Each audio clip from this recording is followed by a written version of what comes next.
নমস্কার সকলকে। আমি বিশ্বজিৎ ঘোষ। আজকে আমি আলোচনা করব 2D পপুলেশন স্টাডিজ পেপারের সাজেশনস নিয়ে। এই একটা সাজেশনসই আর বাকি ছিল বিএসসি পেপারের। সেটাও আমি আজকে আলোচনা করে নিচ্ছি যে কোন কোন প্রশ্নগুলো তোমাদের ক্ষেত্রে খুব গুরুত্বপূর্ণ হবে। সিক্স সেমিস্টারের সোশিওলজি যারা ছাত্রছাত্রী আছো তাদের জন্য কিন্তু আশা করি খুব হেল্পফুল হবে এই প্রশ্নগুলো এইবারের পরীক্ষার জন্য। তো প্রথমে আমি শর্ট প্রশ্ন নিয়ে আলোচনা করছি, বাকি পেপারগুলোর মতোই।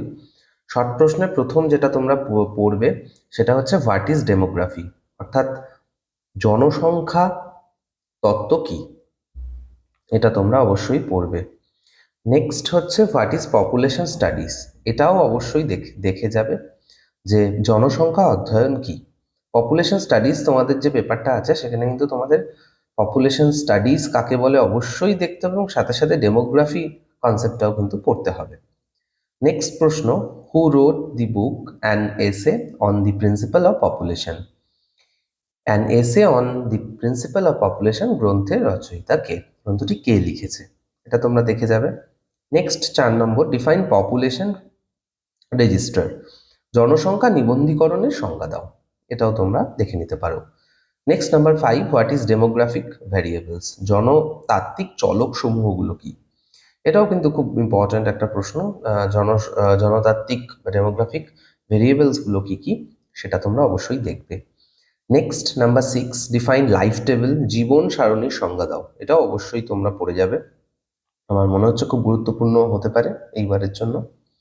Next number 7, define population structure, জনসংখ্যা কাঠামোর সংজ্ঞা দাও, এটা দেখে যেতে পারো।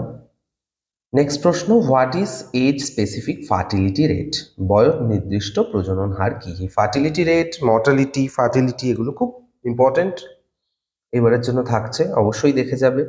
এবং পাশাপাশি আরেকটি খুব ভেরি ইম্পর্টেন্ট প্রশ্ন, ডিফাইন ক্রুড বার্থ রেট, স্থূল জন্মহারের সংজ্ঞা দাও। নেক্সট, হোয়াট ইজ ফিকান্ডিটি, প্রজনন ক্ষমতা কি, এটাও ইম্পর্টেন্ট। ডিফাইন ফার্টিলিটি, জন্ম হারের সংজ্ঞা দাও। নেক্সট প্রশ্ন, ডিফাইন ইনফান্ট মর্টালিটি, শিশু মৃত্যুর সংজ্ঞা দাও। এই প্রশ্নগুলো কিন্তু খুব ভেরি ইম্পর্টেন্ট হবে, অবশ্যই তোমরা দেখে যাবে। নেক্সট হচ্ছে, what do you mean by pull factor of migration, previous ইয়ারগুলোতে এসেছে, 1 থেকে 2 বার এই প্রশ্নটা এসেছে। পরিযানের বিকর্ষণ উপাদান বলতে কি বোঝো, তো অবশ্যই তোমরা এটাও দেখে নিও। Next number 14, define population pyramid, জনসংখ্যা পিরামিডের সংজ্ঞা দাও। Number 15, what is population explosion, জনবিস্ফোরণ কি, এটাও বড় প্রশ্ন, তোমাদের পড়তে গিয়ে তোমাদের এই জনবিস্ফোরণ কনসেপ্টটা আশা করি হয়ে যাবে। Next, what is family planning, পরিবার পরিকল্পনা কি, এটাও দেখে যাবে। নেক্সট, ডিফাইন কোহর্ট, এই প্রশ্নটা অনেকবার রিপিট হয়েছে, প্রিভিয়াস ইয়ারগুলোতে এসছে, তো অবশ্যই এটাকে দেখে যেও। নেক্সট, ডিফাইন ম্যাক্রো ডেমোগ্রাফি, বৃহৎ জনবিদ্যার সংজ্ঞা দাও। এবং হোয়াট ইজ মাইক্রো ডেমোগ্রাফি, ক্ষুদ্র জনবিদ্যার সংজ্ঞা দাও, তবে এই ম্যাক্রো ডেমোগ্রাফিটাই বেশি ইম্পর্টেন্ট আমার মনে হচ্ছে। Next, what is census, census যেহেতু তোমরা পপুলেশন স্টাডিজ পড়ছো সেখানে তো সেন্সাসকে তোমাদের পড়তেই হবে অবশ্যই, তো আদমশুমারি কি এটা দেখে নেবে। Next, what is gross reproduction rate, মোট প্রজনন হার কি, দেখতে পারো। এছাড়াও ডিফাইন ডিপেন্ডেন্সি রেশিও, নির্ভরশীলতা অনুপাত এর সংজ্ঞা দাও। Number 23, what is zero population growth, শূন্য জনসংখ্যা বৃদ্ধি কি, দেখে যেতে পারো। এবং আরেকটা ভেরি ইম্পর্টেন্ট প্রশ্ন আমার মনে হচ্ছে এবারের জন্য, what is age sex ratio, বয়স লিঙ্গ অনুপাত কি, অবশ্যই দেখে যাও। এরপর কি আছে দেখি, what is age specific mortality rate, বয়স ভিত্তিক মৃত্যু হার কি, এটাও গুরুত্বপূর্ণ একটা প্রশ্ন। Next 26, what do you mean by maternal death rate, প্রসূতি মৃত্যু প্রবণতার হার বলতে কি বোঝো। নেক্সট প্রশ্ন, হোয়াট ইজ ম্যাক্রো ডেমোগ্রাফি, এটা আগেও আমি মনে হয় আগেও ম্যাক্রো ডেমোগ্রাফি নিয়ে আলোচনা করলাম, প্রশ্নটা এখানে রিপিট হয়ে গেছে। তো ম্যাক্রো ডেমোগ্রাফিটা তো এর আগেও বললাম, খুব ভেরি ইম্পর্টেন্ট, দেখে নিতে পারো। নেক্সট, হু আর ইমিগ্রেন্টস, অভিবাসী কাদের বলা হয়, তোমাদের এর আগের যে পেপারগুলো আছে সেখানে কিন্তু এই ইমিগ্রেন্টস নিয়ে আলোচনা করেছিলাম, সেখানে আর তোমরা অবশ্যই মানে পড়বেই, তো সেটা পড়লেই কিন্তু ইমিগ্রেন্টসের সংজ্ঞা হয়ে যাবে ওখান থেকেই। নেক্সট হচ্ছে what is zero population growth. এই জিরো পপুলেশন গ্রোথ নিয়েও আমি আগে আলোচনা করলাম, এটাও রিপিট আবারও রয়েছে, তো দেখে যেতে পারো। হোয়াট ইজ সেক্স রেশিও, লিঙ্গ অনুপাত কি? তো এই প্রশ্নগুলো কিন্তু তোমাদের পড়ে যেতে হবে, এবং যেগুলো আমি স্টার মার্ক করলাম সেগুলো তো অবশ্যই বেশি জোর দিয়ে পড়বে। প্রত্যেকবারের প্রত্যেকটা পেপারেই আমি বলেছি, এই পেপারের ক্ষেত্রেও তাই। এছাড়াও এই পপুলেশন স্টাডিজ পেপারে আরও কিছু এক্সট্রা শর্ট প্রশ্ন একটু দেখে যাওয়া আমার মনে হচ্ছে প্রয়োজন বলে মনে হচ্ছে পার্সোনালি। তো সেখানে কি কি প্রশ্ন, আমি আরও 13টা প্রশ্নকে রেখেছি।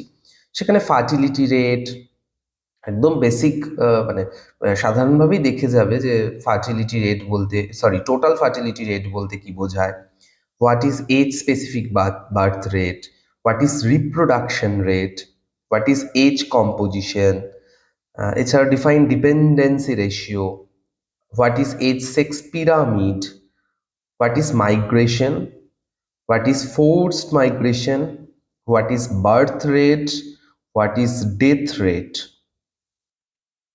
what is optimum population, what is overpopulation, and finally what is de-jure method।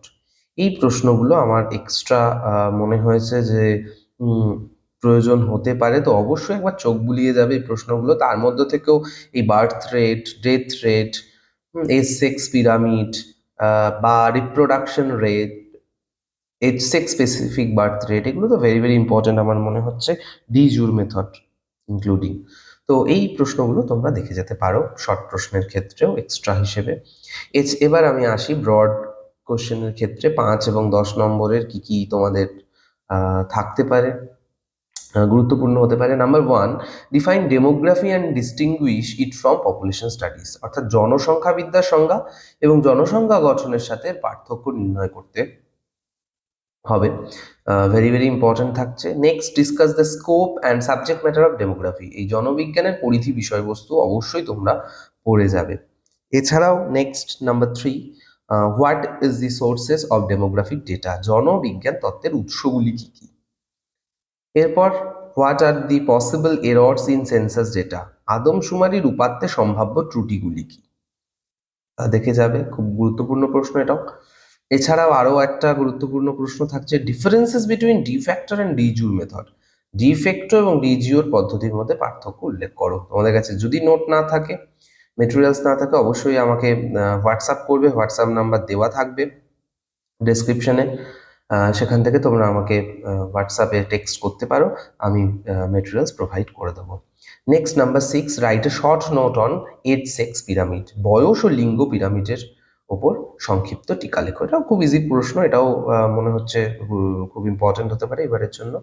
এছাড়াও এই এজ সেক্স পিরামিড থেকে আরেক রকম ভাবেও প্রশ্ন আসতে পারে, সেটা হলো discuss various types of age sex pyramid and determine the importance in its population, অর্থাৎ বিভিন্ন প্রকার বয়সলিঙ্গ পিরামিডের আলোচনা করো, একটি দেশের জনসংখ্যার বয়সলিঙ্গ কাঠামো বিশ্লেষণের এটার গুরুত্ব আলোচনা করো। তো তোমরা এজ সেক্স পিরামিডটাকে ভালোভাবে পড়লেই কিন্তু এই প্রশ্নটা কিন্তু সেখান থেকেই দাঁড়িয়ে যাবে আশা করি। Next number 8, distinguish between fertility and fecundity, অর্থাৎ এই fertility, mortality, fecundity, death rate, birth rate, এই সমস্ত কনসেপ্টগুলো কিন্তু খুব ইম্পর্টেন্ট এই পপুলেশন স্টাডিজের পেপারে। তো এখানে প্রজনন এবং প্রজনন ক্ষমতার মধ্যে পার্থক্য উল্লেখ করো, পড়ে যাবে। Next number 9, how does the dependency ratio reflect the economic condition of a country, নির্ভরশীলতার অনুপাত কিভাবে একটি দেশের অর্থনৈতিক অবস্থাকে প্রতিফলিত করে। এখানে আরও একটা কথা বলি যে তোমাদের কিন্তু এই পপুলেশন স্টাডিজের পেপারটা খুব গুরুত্ব সহকারে পড়তে হবে, বাকি পেপারগুলো তো রয়েছেই বলেছি আমি, কিন্তু এই পপুলেশন স্টাডিজের পেপারে কিন্তু প্রশ্ন প্রিভিয়াস ইয়ারগুলোতে কিন্তু ফ্ল্যাট প্রশ্ন বা কুইজি প্রশ্ন যে হয়েছে সেটা কিন্তু নয়, অনেক প্রশ্নই কিন্তু একটু ঘুরিয়ে ফিরিয়ে দেওয়া হয়েছে।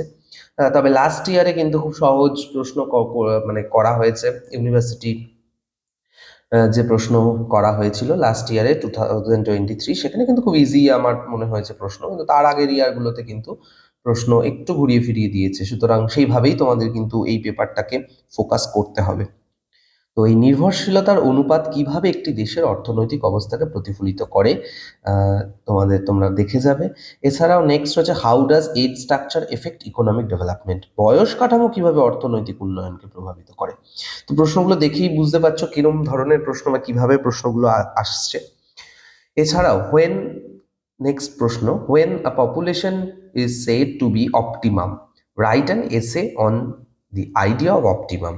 এখানে একটি জনসংখ্যাকে কখন কাঙ্ক্ষিত বলা হয়, কাঙ্ক্ষিত জনসংখ্যার ধারণা সম্পর্কে একটি প্রবন্ধ লেখো। অপটিমাম থিওরিটা তোমাদের ভালোভাবে এখানে দেখে যেতে হবে। এছাড়াও নেক্সট প্রশ্ন, define fertility, discuss about different measurement of fertility. প্রজননের সংজ্ঞা দাও, জন্মহার পরিমাপের বিভিন্ন পদ্ধতিগুলি লেখো। আমি আগেও বললাম যে এই ফার্টিলিটি, মর্টালিটি এগুলো খুব গুরুত্বপূর্ণ।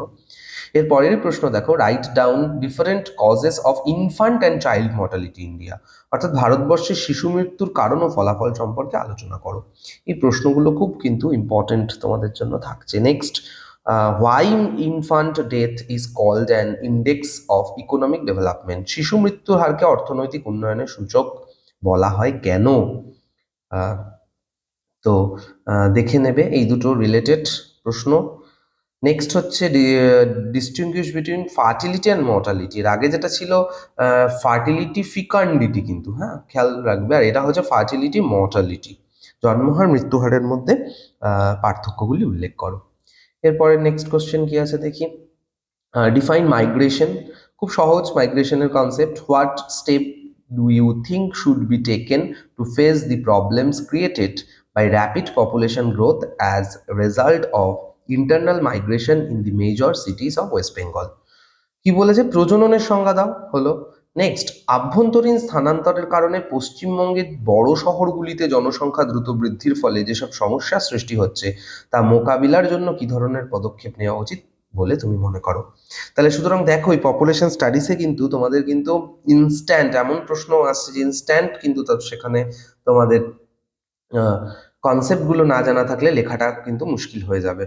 তো এই পশ্চিমবঙ্গে যে বড় বড় শহরগুলো, সেখানে জনসংখ্যা দ্রুত বৃদ্ধির ফলে যে যে সমস্যা, সেগুলো কিন্তু তোমাদের ইনস্ট্যান্ট সেখানে কিন্তু অ্যান্সার তোমাদের লিখতে হবে ভেবে, সেভাবে তোমাদের কিন্তু দেখে যেতে হবে। এছাড়াও খুব আরেকটা সহজ প্রশ্নের পরে, discuss the push and pull factor migration, মাইগ্রেশনের অভিযোজনের বিকর্ষণ এবং আকর্ষণ উপাদানগুলো সম্পর্কে আলোচনা করো। নেক্সট প্রশ্ন, discuss the consequence of population explosion in India, অর্থাৎ ভারতের জনবিস্ফোরণের ফলাফল সম্পর্কে আলোচনা করো। দেখে যেতে পারো, সহজ প্রশ্ন। নেক্সট হচ্ছে, discuss a brief account on growth of population India, ভারতবর্ষের জনসংখ্যা বৃদ্ধির উপর একটা টিকা লেখো। এগুলো খুব ইজি, এগুলো দেখে যাবে অবশ্যই। Next, discuss a brief description of the theories of population theory নিয়ে বেসিক কনসেপ্ট, জনসংখ্যা তত্ত্বসমূহের সংক্ষিপ্ত বিবরণ।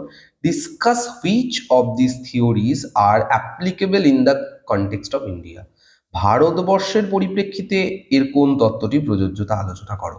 তাহলে তোমরা দেখতে পাচ্ছ যে এইখানে কিন্তু কিরম ধরনের প্রশ্ন পপুলেশন স্টাডিজে আসছে, সেভাবেই মেন্টাল প্রিপারেশন নিয়ে কিন্তু তোমরা অবশ্যই যাবে এই পেপারের ক্ষেত্রে, এবং খুব বুঝে কিন্তু উত্তর দেবে, কি চাইছে সেই অনুযায়ী তোমরা অ্যান্সার দেবে। এবং যেগুলো তোমরা আগে কমন পেয়ে যাচ্ছ, সেই কমন কোশ্চেনগুলোই কিন্তু আগে অ্যাটেন্ড করবে। জটিল প্রশ্নগুলো যেটা মনে হচ্ছে তোমাদের পড়া হয়নি, তোমরা পড়োনি, সেগুলোর থেকে যেগুলো তোমরা পড়ে গেছো বা যেগুলো একদম কমন আগে পেয়ে গেছো, সেগুলোই কিন্তু সবার আগে তোমরা অ্যাটেন্ড করবে। Next 21, discuss the demographic transition theory, it's applicable in developing country, জনভিত্তিক রূপান্তর তত্ত্ব আলোচনা করো। দেখো, এর পাশাপাশি জুড়ে দিয়েছে উন্নয়নশীল দেশের ক্ষেত্রেই তত্ত্ব প্রযোজ্য, সেটা তোমাদের মতামত কিন্তু লিখতে হবে এখানে। নেক্সট হচ্ছে, write a critical note on Malthusian theory. Malthusian থিওরিটা খুব ভালো করে তোমরা পড়ে যেতে পারো। ম্যালথাসিয়ান থিওরি লাস্ট ইয়ারে এসেছিল ঠিকই, তারপরেও ম্যালথাসিয়ান থিওরি কিন্তু পপুলেশন স্টাডিজের একটা গুরুত্বপূর্ণ থিওরি। তো এই ম্যালথাসিয়ান থিওরিটা দেখে যাবে। তার পাশাপাশি কিন্তু আরেকটা তত্ত্ব যেটা তোমরা দেখে যাবে, সেটা কিন্তু দেখে যাবে যে নিও ম্যালথাসিয়ান থিওরি। ম্যালথাসিয়ানের পাশাপাশি নিও ম্যালথাসিয়ানটাও তোমরা দেখবে অবশ্যই। রাইট আ নোট অন নিও ম্যালথাসিয়ান থিওরি। এরপরে পরবর্তী নেক্সট প্রশ্ন, critically analysis Marxist approach to population, মার্ক্সীয় দৃষ্টিভঙ্গির আঙ্গিকে জনসংখ্যা তত্ত্বটি বিশ্লেষণ করো। তাহলে এই পপুলেশন স্টাডিজে কিন্তু অনেকগুলোই তত্ত্ব আমরা দেখতে পারলাম। অপটিমাম থিওরি, ট্রানজিশন থিওরি, পাশাপাশিভাবে Malthusian theory, neo Malthusian theory এবং মার্কসিস্ট অ্যাপ্রোচ অফ পপুলেশন এটাও। আর finally critically analysis population policy of India after dependence, এটা আমারও মনে হচ্ছে খুব ইম্পর্টেন্ট। পপুলেশন পলিসিটা কিন্তু অবশ্যই লাস্ট তোমরা দেখবেই। হ্যাঁ, যে কোনো প্রশ্ন আসতেই পারে। পপুলেশন পলিসি বিভিন্ন ইয়ারের কিন্তু রয়েছে, সেটাও দেখে যাবে। তো এই থাকলো আজকের আমাদের ডিসকাশন। আমি সবটা নিয়ে আলোচনা করলাম। তো আশা করি তোমাদের এই পপুলেশন স্টাডিজের পেপারটাও খুব ভালো হোক, খুব ভালো করে তোমরা দাও। বেস্ট অফ লাক সকলকে। আজকের মতো ভিডিওটা এখানেই আমি এন্ড করছি। সকলকে অসংখ্য ধন্যবাদ। তোমরা এই ভিডিওটা তোমাদের বন্ধু বান্ধবীদের সাথে অবশ্যই শেয়ার করো, এবং যদি মনে হয় যে হেল্পফুল হচ্ছে তোমাদের আমার চ্যানেল থেকে, তাহলে কিন্তু তোমরা সাবস্ক্রাইব করো এবং শেয়ার করো বেশি বেশি করে তোমাদের বন্ধু বান্ধবীদের সাথে, যাতে সমাজতত্ত্বের বিভিন্ন আলোচনার ক্ষেত্রে, শুধু সাজেশনস নয়, বিভিন্ন আলোচনার ক্ষেত্রে আগামী দিনে তোমাদের সাহায্য হয়। তো ধন্যবাদ আবারও সকলকে। এখানেই ভিডিওটা আজকে এন্ড করছি। বেস্ট অফ লাক সকলকে।